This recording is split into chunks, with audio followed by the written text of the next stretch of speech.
आता बुलेटिनमध्ये एक breaking news नंदुरबारमधून। नंदुरबारमध्ये लाडकी बहीण योजनेसाठी ई-केवायसी करण्यात आलेली आहे आणि त्यासाठी मोठी गर्दी झाल्याचं कळतंय। लाडकी बहीण योजनेसाठी ई-केवायसी साठी हे सगळे नागरिक आता अक्षरशः बँकेबाहेर झोपून आहेत।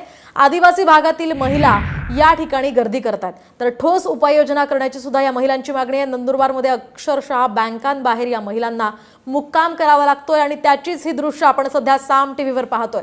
लाडकी बहीण योजना सुरू झाल्यापासूनच अगदी महिलांनी पैसे काढण्यासाठी खरं तर बँकांबाहेर गर्दी केलेली होती। आता मात्र अनेकांना या योजनेचा लाभ मिळत नाहीये, कारण त्यांचे केवायसी झालेले नाहीयेत, कारण त्यांचे डॉक्युमेंट्स जे आहेत ते बँकेशी संलग्न नाहीयेत। आता त्यासाठी बँकांबाहेर ही गर्दी होते आणि ही गर्दी टाळण्यासाठी हे आदिवासी महिलांना चक्क बँकांबाहेर अक्षरशः रस्त्यावर झोपावं लागतंय।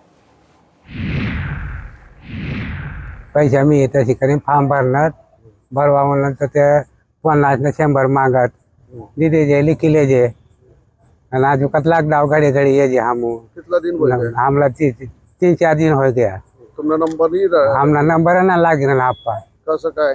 हम बंद हो जाए, लाइन खूप मोठी रही 8-10 ला वाट 8-10 ला ना वाटतात, फिर हम कतलाक दिन जे गरीब लोग हम पैसा ना कतलाक जाओ कर्जा हम वाहन ना